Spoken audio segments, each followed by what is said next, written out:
رانا شمیم صاحب نے اپنے ایفیڈیوٹ سے لاتعلقی کا اظہار کر دیا ہے اور اس پہ معافی بھی مانگ لی ہے۔ یہ وہی ایفیڈیوٹ ہے جس کے سامنے آنے کے بعد نون لیگ نے یہ دعویٰ کیا تھا کہ یہ ثابت کرتا ہے کہ نواز شریف بے گناہ ہے اور نواز شریف کے خلاف سازش ہوئی ہے، ان کے خاندان کے خلاف سازش ہوئی ہے۔ اب اس کی کیا تفصیلات ہیں، رانا صاحب کا نیا موقف کیا سامنے آیا ہے، بڑی امپورٹنٹ ڈیٹیلز ہیں، وہ آپ سے شیئر کروں گا۔ گزشتہ روز میں نے آپ کو بتایا تھا کہ موجودہ حکومت نون لیگ یہ ٹائپ رائٹر کے دور میں رہ رہے ہیں۔ ٹائپ رائٹر کے اوپر آئیڈیا ٹائپ کرتے ہیں اور پھر اس کو ڈیجیٹل پلیٹ فارم کے اوپر لے کے جانے کی کوشش کرتے ہیں، لیکن اس سارے پروسیس کے اندر ان کی اپنی پھر سبکی ہو جاتی ہے۔ اب اس حوالے سے ایک اور مثال سامنے آئی ہے، بڑی امپورٹنٹ ڈیٹیلز ہیں، وہ بھی آپ کے ساتھ شیئر کروں گا، اور کچھ اور خبریں بھی ہیں جو آج کی اس ویڈیو کے اندر میری کوشش ہوگی کہ آپ کے ساتھ شیئر کی جائیں۔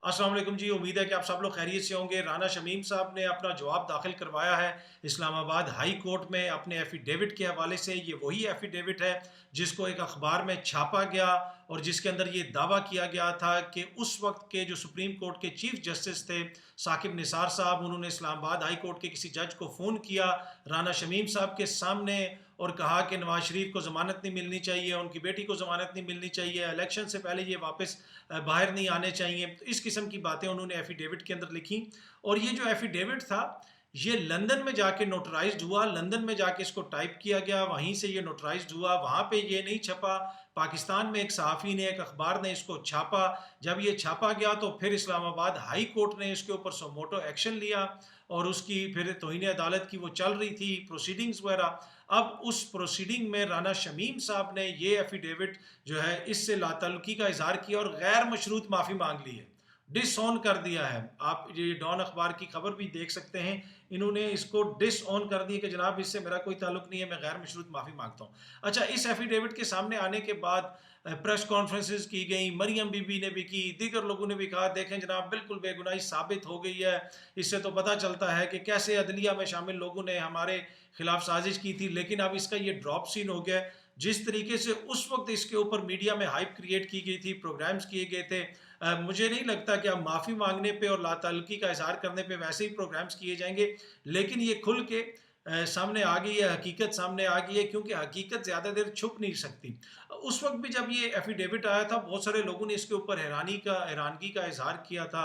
حیرت کا اظہار کیا تھا کہ جناب یہ لندن سے کیوں نوٹرائزڈ ہو کے آ رہا ہے، اور نوٹرائزڈ بھی ادھر سے ہو کے آ رہا ہے جہاں سے نواز شریف کے ڈاکومنٹس نوٹرائزڈ ہوتے ہیں لندن میں، اور ادھر جا کے ان کا ضمیر جاگا ہے، اور پھر ان کے صاحبزادے بھی آ کے ٹی وی پہ کافی کچھ باتیں وغیرہ کرتے رہے۔ اور یہ رانا شمیم صاحب سابق چیف جج بھی رہ چکے ہیں گلگت بلتستان میں، میاں صاحب کے دور میں ہی ان کو غالباً وہاں پہ تعینات کیا گیا تھا۔ اینی وے، اب اس کا یہ ڈراپ سین ہو گیا ہے اور یہ سب کچھ سامنے آ چکا ہے۔ اب اس کے اوپر مجھے نہیں لگتا کہ مریم بی بی کوئی پریس کانفرنس کریں گی اور بتائیں گی کہ جناب وہ تو جو ہم کہتے تھے رانا صاحب تو اس موقف سے پیچھے ہٹ گئے، اب ہمارے خلاف کیا سازش ہوئی ہے، کوئی نئی چیز لے کے آئیں۔ ان ساری چیزوں کے اوپر، کبھی ٹیپ کے اوپر، کبھی کسی ایفیڈیوٹ کے اوپر، ان کا یہ دعویٰ ہے کہ کیسز ہمارے ختم کر دیے جائیں۔ اب اس کی جو حقیقت ہے وہ آپ کے بھی سامنے اور میرے بھی سامنے ہے، کیونکہ اسلام آباد ہائی کورٹ میں رانا شمیم صاحب نے اپنا بیان خود داخل کروایا ہے اور لاتعلقی کا اظہار کیا ہے اور غیر مشروط معافی مانگی ہے اس ایفیڈیوٹ کے اوپر۔ اچھا، دوسری چیز یا خبر جو میں آپ کے ساتھ شیئر کرنا چاہتا ہوں، گزشتہ روز میں نے آپ کو بتایا تھا کہ یہ 90 کی دہائی میں رہتے ہیں، 80 کی دہائی میں رہتے ہیں، یہ حکومت والے، نون لیگ والے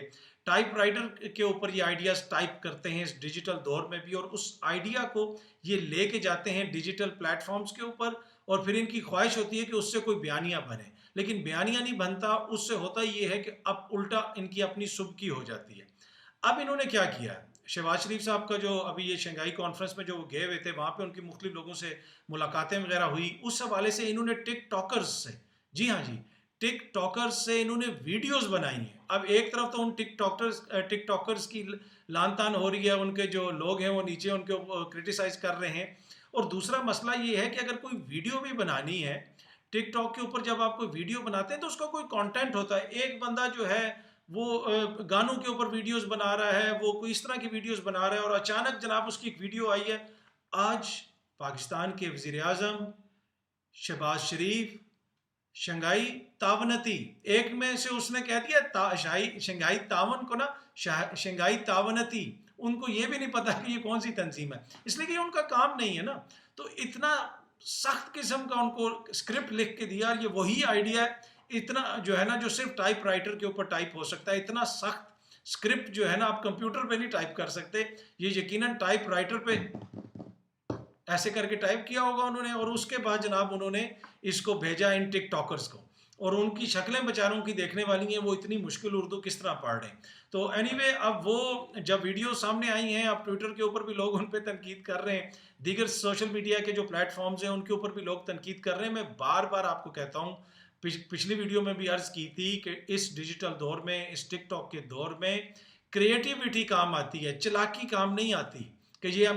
بنا کے بھیج دیں گے اور ٹک ٹاکر جناب وہ اس کو یوں پڑھ دیں گے۔ نہیں جناب، اس کو آپ کو بہتر طریقے سے کر سکتے، اگر آپ نے کرنا ہی تھا اس کو ٹک ٹاک کے لیے استعمال کرنا تھا، آپ 2-3 انفلوئنسرز کو وہاں بھیج دیتے، وہ کہتے ہیں ہم ادھر آئے ہوئے ہیں، یہ دیکھیں بڑا خوبصورت جگہ ہے، یہ یہاں پہ یہ ہو رہا ہے، ساتھ وہ ڈانس بھی کر رہے ہوتے اور کہتے ہیں او مائی گاڈ یہاں پہ تو ہمارے وزیر اعظم بھی آئے ہوئے اور یہ یہاں پہ یہ بھی ہو رہا ہے۔ کوئی طریقے سے اس کو کرتے نا، کوئی اس میں فن لے کے آتے۔ ٹک ٹاک پہ جو لوگ جن کا کانٹینٹ ہے، جن کو آپ نے یہ چیزیں دی ہیں کرنے کے لیے، آپ ان کا کانٹینٹ دیکھ لیں۔ تو یہ میں مفت مشورہ دے رہا ہوں کہ اگر آپ نے اس طرح اب امریکہ کے حوالے سے کچھ کرنا ہے تو 2-3 ٹک ٹاکرز امریکہ بھیج دیں ساتھ۔ اس وقت میں ویسے بھی جو وفد جا رہا ہے اس کے خرچے کی اطلاعات تو سامنے ہیں، اور یہ جینون مشورہ ہے، وہ وہاں پہ جا کے امریکہ کے حوالے سے بھی ٹک ٹاکس بنائیں، اسٹیچو آف لبرٹی کے اوپر کھڑے ہو کے بنائیں، ادھر بنائیں ادھر بنائیں، ساتھ وزیر اعظم کا بھی ذکر کر دیں۔ تو اس طرح یہ چیزیں ہوں گی، اس طرح نہیں ہو سکتی۔ اور اس لیے جو آپ دیکھتے ہیں دوسری جماعتوں کے حوالے سے اور خصوصاً عمران خان کے حوالے سے، وہ آرگینک ہوتا ہے۔ یہ سمجھنے کی کوشش کریں، یہ بیانیہ جو ہے نا عوام بناتی ہے، وہ آرگینک ہوتا ہے، چاہے وہ گاؤں میں کوئی بنا رہا ہو یا کوئی چھوٹا سا بچہ کھڑا ہو کے کہہ رہا ہو جس کے جسم کے اوپر کپڑے بھی نہیں، وہ چھوٹے سے بچے کی ایک ویڈیو آپ نے دیکھی ہوگی، وہ کہہ رہا تھا کیا کوئی ہم غلام ہیں جو آپ کہیں کہ کر لیں، ٹھیک ہے کہ نہیں، آپ کو یاد ہوگی وہ ویڈیو۔ تو اینی وے ٹک ٹاک پہ اس طرح نہیں ہوتا، پر وہی بات ہے کہ ان کی جو آئیڈیاز ہیں، ان کی جو سیاست ہے، ان کی جو صحافت ہے، وہ ساری 90 اور 80 کی دہائی میں پھنسی ہوئی ہے۔ اچھا آخر میں ایک اور جو چھوٹی سی چیز میں آپ کے ساتھ شیئر کرنا چاہتا ہوں، ایک چیز بار بار کہی جاتی ہے کہ جناب پاپولزم جو ہے وہ جمہوریت کو ریپلیس کر رہا ہے، اس لیے کہ اب دیکھیں لوگوں کو بلا پھسلا کے عمران خان اپنے پیچھے لگا لیا، عمران خان نے یا کسی اور نے اپنے پیچھے لگا لیا۔ اسی طرح کہا جاتا ہے کہ جناب یہ جو ابھی لوگ ہیں جن کے اوپر کرپشن کے مقدمات ہیں، ان کے خلاف ریاست بیانیہ بناتی رہی اور اب لوگ جو ہیں لوگوں کے ذہنوں میں بیٹھ گیا ہے۔ اچھا یہ ساری جو باتیں ہیں نا، یہ عوام کے اجتماعی شعور کی توہین ہے۔ اگر آپ جمہوریت کو دیکھ لیں دنیا بھر میں میں یورپ کے بھی آلموسٹ سارے ملکوں میں پھرا ہوں، متعدد ملکوں میں پھرا ہوں، رہا بھی ہوں، کام بھی کیا ہے، مغرب کو بھی دیکھا ہے، اسکینڈینیویا کو بھی دیکھا ہے، دیگر جگہوں پہ بھی گیا ہوں، اس طرف ساؤتھ ایسٹ ایشیا میں بھی گیا ہوں۔ میجورٹی دنیا میں نا جمہوریت کے نام پہ اشرافیہ اقتدار میں ہے، چاہے وہ مغرب میں بھی ہو، وہاں پہ بھی جو جمہوریت ہے نا الیٹ اس کو رول کرتی ہے، وہ بڑے بڑے ہوٹلوں میں رہتے ہیں، وہ بڑے بڑی جگہوں پہ کھانے کھاتے ہیں، وہ بڑی بڑی گاڑیوں میں گھومتے ہیں۔ پھر اس الیٹ کے اندر نا مغرب کے اندر نیچے سے آہستہ آہستہ لوگ شامل ہوتے رہتے ہیں، آہستہ آہستہ لوگ اس کا حصہ بنتے رہتے ہیں فلٹر ہو کے، لیکن جب وہ آتے ہیں اسی جمہوریت کے لیے سامنے آتے ہیں، جو اقتدار والی اشرافیہ ہے اس کا حصہ بنتے ہیں، تو وہ بھی پھر الیٹ کا حصہ بن جاتے ہیں، وہ عام عوام کا حصہ نہیں رہتے۔ پاکستان میں بھی یہی ہوتا ہے، یہاں پہ بھی اشرافیہ ہے، وہی بڑی بڑی گاڑیوں میں گھومتی ہے، وہی جمہوریت کے نام پہ حکومت کرتی ہے، اور نیچے سے جو کوئی بندہ اگر آ جائے، عام بندہ مڈل کلاس، تو وہ بھی آہستہ آہستہ اسی الیٹ کا حصہ بن جاتا ہے۔ تو کہنے کا مقصد یہ ہے کہ جب تک یہ جمہوریت ان کے پرپس کو سرو کرتی ہے، عوام کے نام پہ یہ اقتدار کرتے ہیں، تو یہ اس کو جمہوریت کہتے ہیں۔ جو ہی عوام اس سے بدظن ہوتی ہے، بد دل ہوتی ہے، چاہے وہ مغرب میں ہو یا کسی اور جگہ پہ ہو، کیونکہ وہ دیکھتے ہیں کہ جناب یہ ایک جمہوریت میں آپ کو میں ایک مثال دے دوں، یورپی پارلیمنٹ ہے نا، اس میں جب آپ جاتے ہیں نا، ایک دن کی حاضری کا کتنے $100 جو ہے وہ ادھر ممبر پارلیمنٹ کو ملتا ہے۔ اسی طرح الاؤنس ملتا ہے برطانیہ میں بھی، مغرب میں بھی، امریکہ میں بھی، مختلف جگہوں پہ بھی، پاکستان میں بھی، ان سب کو۔ تو یہ ساری وہ میرے ایک لارڈ صاحب دوست ہیں، وہ اس سے پہلے جو ہے اس میں یورپ کی پارلیمنٹ وغیرہ میں بھی کافی جاتے وغیرہ رہے، تو وہ اکثر کہتے ہوتے ہیں کہ یہ جولیز ہمیں ملتی ہیں، یہ ہم جو ہے نا اس طرح کے فنڈز اور یہ ساری چیزیں، تو وہ اس کا بڑا بہترین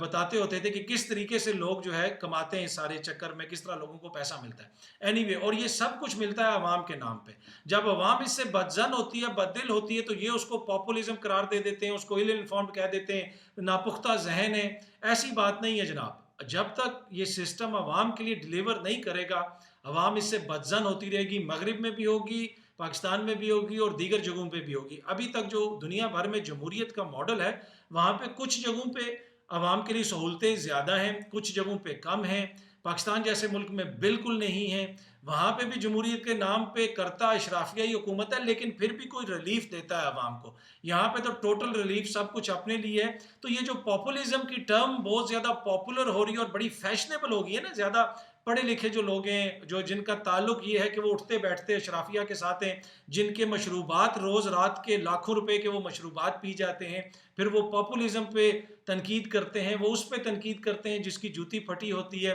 وہ یہ کہتے ہیں کہ جو نوجوان ایم ایس سی جس نے کیا ہوا ہے، جو کمپیوٹر پہ بیٹھا ہوا ہے، جو ہم پہ تنقید کرتا ہے، وہ ان پڑھ جاہل ہے، لیکن جو پھٹے ہوئے جوتوں کے ساتھ، ننگے پیٹ کے ساتھ ہماری پراڈو کے آگے، ہماری لینڈ کروزر کے آگے شیر شیر کے نعرے لگاتا ہے، بھٹو کے نعرے لگاتا ہے، یا کسی بھی لیڈر کے نعرے لگاتا ہے، وہ باشعور ہے، وہ اصل جو ہے نا جمہوریت کا سپاہی ہے، باقی سارے پاپولزم کا ایندھن ہے۔ ایسی بات نہیں ہے۔ آپ عوام کے مفادات کی تحفظ جب تک نہیں کریں گے، یا عوام کی جو اجتماعی شعور ہے، اس کا جو اجتماعی شعور ہے اس کی توہین کرتے رہیں گے، تو پھر عوام جمہوریت سے بدظن ہوتے رہیں گے۔ جمہوریت ان ٹوٹیلٹی جو ہے بڑی اچھی چیز ہے، ہونی چاہیے، لیکن پاکستان کے اندر جو جمہوری سسٹم ہے وہ ابھی تک عوام کے لیے ڈیلیور نہیں کر سکا۔ عمران خان کے دور میں بھی عوام کے لیے جمہوریت اس طرح ڈیلیور نہیں کر سکی، اور اسی امید کے ساتھ لوگ عمران خان کو دیکھتے ہیں کہ شاید یہ آئے گا تو پھر یہ ڈیلیور کر سکے، لیکن ابھی تک جو ہے جمہوریت نے عوام کے لیے ہمارا جو یہ پورا ریجن ہے اس طرح ڈیلیور نہیں کیا۔ پر اینی وے، جمہوریت اور پاپولزم میں فرق جان کے جئیں۔ جمہوریت ان کے بقول صرف وہ ہے جو اشرافیہ کے مفادات کا تحفظ ہے، وہ جمہوریت ہے۔ جو عوام اپنے حق کی بات کریں وہ پاپولزم ہے۔ امید ہے کہ آپ کو ویڈیو پسند آئی ہوگی، بہت جلدی آپ سے دوبارہ ملاقات ہوگی۔ بہت بہت شکریہ، تھینک یو سو مچ۔